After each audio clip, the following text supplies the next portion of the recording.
Mesdames et messieurs, bonsoir et bienvenue dans l'invité de la rédaction. Les grands événements catalyseurs d'attractivité territoriale, holistique et inclusive, c'est le thème de la 5e édition de l'Africa Plus Marketing. Cette édition met en avant le rôle stratégique des grands événements dans l'attractivité et la transformation des territoires, en mettant l'accent sur une approche plus ou moins inclusive et durable. Jeux olympiques, Coupe du monde ou festivals internationaux, de grands rendez-vous qui peuvent générer des retombées économiques significatives, créer des emplois et renforcer l'image de marque d'un territoire. Et on va justement en parler ce soir avec vous, Monsieur Mohamed Jouahri. Vous êtes directeur général de Casa Event et Animation. Merci. C'est un plaisir. Bonsoir madame, merci à vous pour cette invitation et cet accompagnement de notre événement phare de l'année en termes de marketing territorial. Un plaisir en tout cas de vous recevoir. Alors justement, on va parler de cette 5e édition. Pourquoi elle est importante? Quels sont ses objectifs? Et quelle place donne-t-elle à la ville de Casablanca? Alors écoutez, pour nous, le choix de cette thématique, d'abord l'événement lui-même pour nous, c'est notre 5e édition et pour nous c'était important de pouvoir renforcer le rôle de Casablanca au niveau du continent africain en termes de marketing territorial. Vous n'êtes pas sans savoir que la ville de Casablanca était la première ville africaine à se doter d'une démarche d'attractivité avec, à l'aboutissement, une marque territoriale. Donc pour nous, à partir de là, et ça a été fait en 2016, et à partir de là, on a souhaité garder ce leadership de la ville de Casablanca au niveau de la région et au niveau du continent. Et pour nous, la meilleure façon de le faire, c'était de pouvoir offrir une plateforme purement africaine aux villes et aux territoires africains avec cette tribune qui est justement l'événement de Africa Plus Marketing. L'objectif cette année était pas un peu, beaucoup j'ai envie de dire, un objectif très important et particulier par rapport aux années précédentes. Les années précédentes et les autres éditions, c'était pour prêcher, on va dire, la bonne parole en termes d'approche marketing territorial, en termes de démarche, en termes d'ADN, qu'est-ce que c'est le marketing territorial. Cette année, on voulait rentrer un peu dans le vif du sujet et c'était important pour nous de mettre le focus sur les grands événements et le rôle qu'ils peuvent jouer dans le développement d'un territoire. Et la transformation, d'ailleurs, ça a été dit dans votre présentation, c'est dans la transformation durable, c'est-à-dire c'est un travail de fond qui va être fait grâce justement à ces grands événements. Donc pour nous, c'était important d'utiliser ce prétexte aujourd'hui, alhamdoulilah, dont on est fier, c'est que le Maroc est à la veille de l'organisation de la Cannes 2025, qui va démarrer en décembre. Voilà. 2030.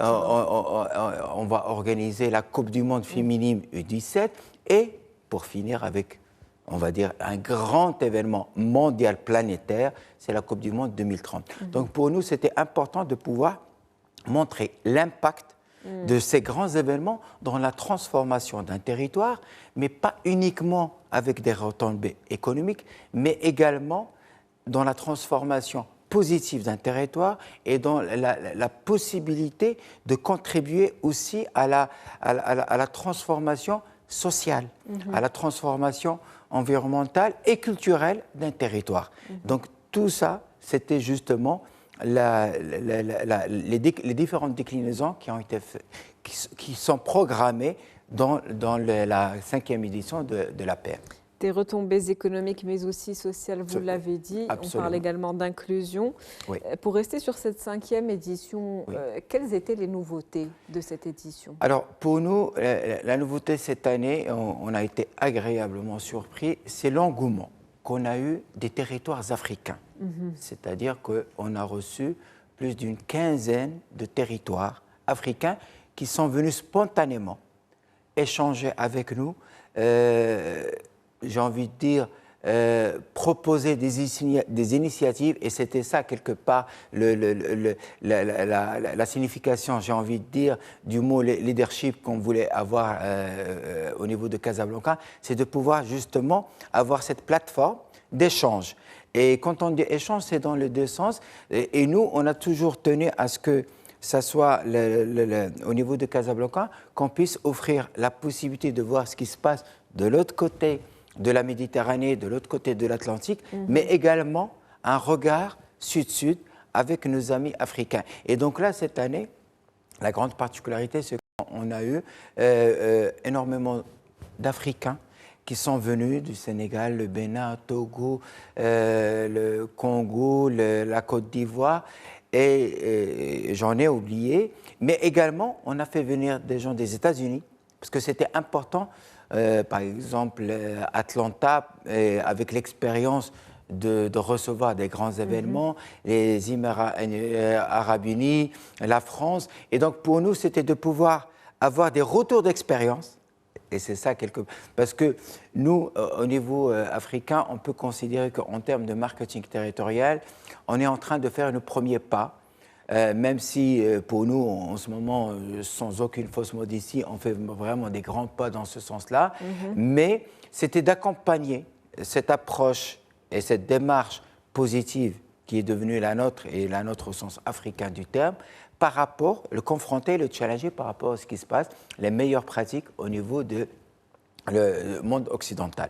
Donc pour nous, c'était ça qui a vraiment caractérisé l'édition de cette année. Bien entendu, il y a des mots que vous n'entendrez jamais de l'autre côté de la Méditerranée ou de l'Atlantique en termes de marketing territorial, c'est que nous, on prêche pour un marketing territorial inclusif.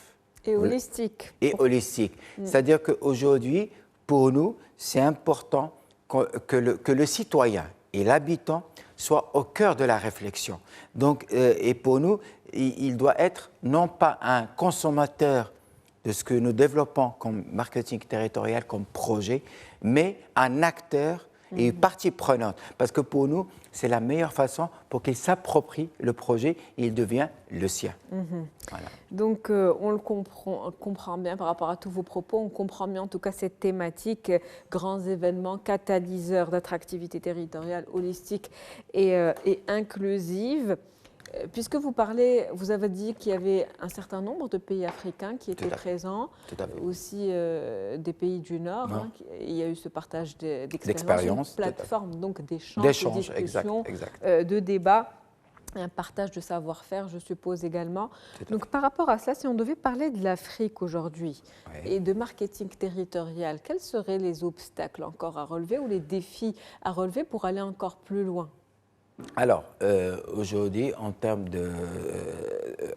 d'approche africaine, et ça a toujours été, j'ai envie de dire, le leitmotiv des organisateurs et du comité organisationnel de l'APM, c'est juste, d'abord, ce qu'il faut savoir, et là je ne donne pas une leçon en matière de marketing territorial, je ne me permettrai pas de hasarder là-dessus, il y a des spécialistes pour ça et des experts. Mais ce qu'il faut savoir, c'est que le marketing territorial, c'est quelque chose qui est spécifique à un territoire. Il ne peut pas être une formule qui est transposée et appliquée. Donc, ça veut dire qu'il faut que ça émane de la communauté locale. Donc, il faut que ça émane des locaux. Et à partir de là, quand on comprend ça, ça veut dire que nous, les Africains, on doit se mettre tous autour d'une table pour qu'on puisse travailler ensemble et avoir une approche commune de ce que c'est le marketing territorial. Une approche africaine, un marketing qui doit prendre en considération donc les spécificités territoriales j'ai envie de dire, de chaque pays et de chaque ville. Voilà. Quels sont aujourd'hui les mécanismes à mettre en place pour justement impliquer ces communautés locales? Vous en parlez beaucoup lors de cet entretien. Et une implication, pas à court et moyen terme, mais à long terme. Écoutez, aujourd'hui, alhamdoulilah, comme vous le savez, le législateur marocain a déjà, au niveau des dernières lois organiques des collectivités, a proposé la concertation de la société civile. Donc aujourd'hui, pour nous, on ne va pas aller réinventer, j'ai envie de dire, la formule de Doliprane, loin de là. C'est que tout simplement, c'est à travers la concertation de l'habitant. C'est à travers la concertation de la communauté locale qu'on puisse vraiment dépasser les obstacles et surtout pouvoir, parce que vous l'avez dit dans votre question, c'est comment mettre en place des choses durables, des choses à long terme.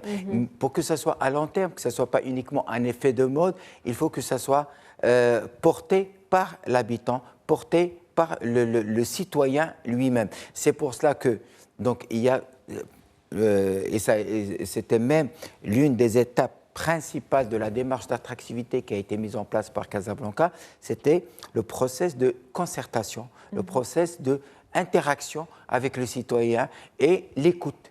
C'est-à-dire que c'est important de pouvoir écouter le citoyen, mais pas uniquement pour cerner ses besoins, mais surtout pour pouvoir le transformer lui-même comme étant un acteur de cette promo. Parce que depuis tout à l'heure, on parle de marketing territorial et peut-être que pour les téléspectateurs, c'est un mot barbant. Mais en fait, c'est tout simplement pour promouvoir le territoire. Promouvoir, on parle aussi d'attractivité, le terme qui est employé. Oui. Donc, on peut associer tout ce qui se fait en termes de marketing territorial à la promotion des régions touristiques. Absolument, tout à fait. Et donc, c'est complémentaire. C'est complètement complémentaire et j'insiste sur cette phrase. La preuve d'ailleurs en est, c'est que depuis maintenant 3 ans, en marge de l'APM, Africa Place Marketing, on organise une matinée dédiée au tourisme. Local. Local africain. Parce qu'il y a de la contribution, il y a de la participation africaine. Et justement, l'idée aussi, c'est même en termes touristiques et en termes de tourisme, de développement du secteur touristique, il faut qu'on ait une approche africaine. Donc les enjeux en termes de tourisme aujourd'hui pour l'Afrique sont importants et très importants. Un potentiel, on va dire, important à explorer. Parce qu'il y a une richesse. Il y a une richesse culturelle, il y a une richesse humaine.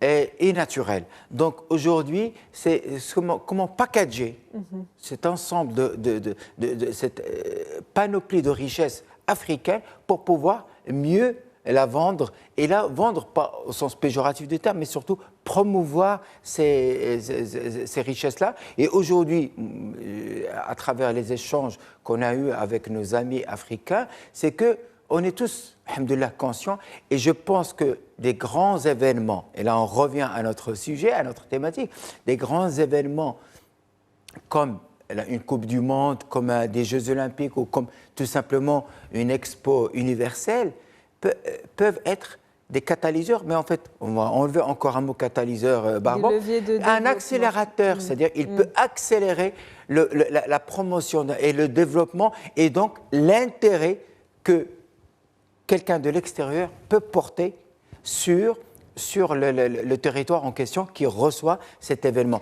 Et surtout qu'au niveau africain, on a un grand handicap, c'est qu'on a un déficit d'image. Donc aujourd'hui, je pense que c'est l'occasion jamais, à travers des événements majeurs, de pouvoir justement changer cette perception et de pouvoir toucher les principaux donneurs d'ordre, justement pour bien vendre le territoire africain. Merci à vous, M. Mohamed Jouahri. Je rappelle que vous êtes directeur général de Casa Event et Animation. C'était un plaisir de vous avoir. C'est réciproque, Léla. Merci beaucoup.